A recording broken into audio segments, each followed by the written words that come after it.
Hi friend, చూసారా ఇది area steel plant sectors అండి. నాకు ఇప్పుడు ఇక్కడ రైడ్ అయితే పడింది. స్విగ్గీ చేస్తున్నాను. రైడ్ కంప్లీట్ అయిన తర్వాత ఇప్పుడు రైడ్ అయితే పడింది. చూడండి లొకేషన్ ఎలా ఉందో. మొత్తం అంతా చీకటిగానే ఉంటుందండి. ఇంకా స్ట్రీట్ లైట్ వెలుగుతున్నాయి కాబట్టి కొంచెం పర్వాలేదు. ప్రతి సెక్టర్కి కూడా ఏరియాకి ఇది ఉంటుందండి. ఇక్కడ ఎస్బీఐ బ్యాంక్ ఉంది.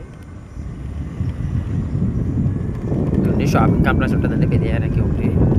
అలాగే ఇప్పుడు నేను సెక్టర్ 1లో ఉన్నాను. సెక్టర్ 1లో నాకు ఒక ఐడియా వెళ్ళింది. ఇప్పుడు హోటల్కి అయితే వెళ్తున్నాను, రెస్టారెంట్లో. చూశారు కదా ఫ్రెండ్స్, నేను వెళ్ళాల్సిన రెస్టారెంట్ ఏరియాకి అయితే వచ్చాను. చూడండి ఎలా ఉందో లోపల రెస్టారెంట్లో ఎలా ఉంటాయో. నాకు ఇక్కడ ఏరియా తెలియక నేను మ్యాప్ ఎలా చూపిస్తే అలా వచ్చేసాను. దానివల్ల చూడండి నేను ఎటువంటి దారిలో నడుచుకుంటూ వెళ్ళిపోతున్నాను. దీనికి వే అయితే ఉంది కానీ నాకే తెలియలేదు.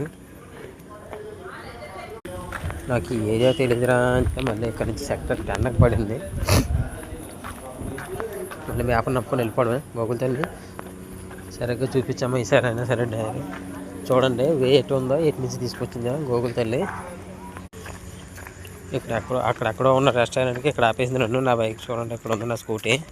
అండ్ ఇక్కడ నుంచి స్టార్ట్ అవ్వాలి మళ్ళీ సెక్టర్ 10కి. నేను 1లో ఉన్నాను, ఒక 9 సెక్టర్స్ దాటాలి. చూడాలి రైడ్ ఎలా ఉందో చూపిస్తాను మీకు. చూడండి ఫ్రెండ్స్, నన్ను అయితే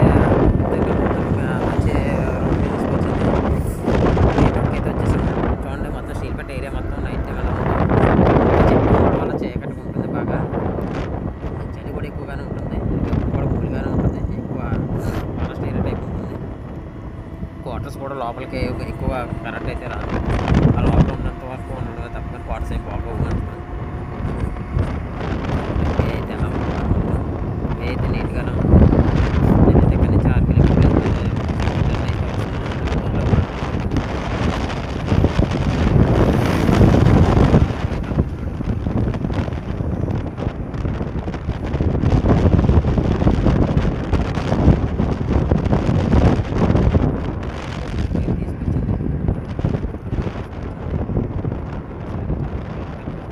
గూగుల్ తల్లి మొత్తానికి నన్ను లొకేషన్కి అయితే తీసుకొస్తుంది. చూడండి లొకేషన్ ఎలా ఉందో.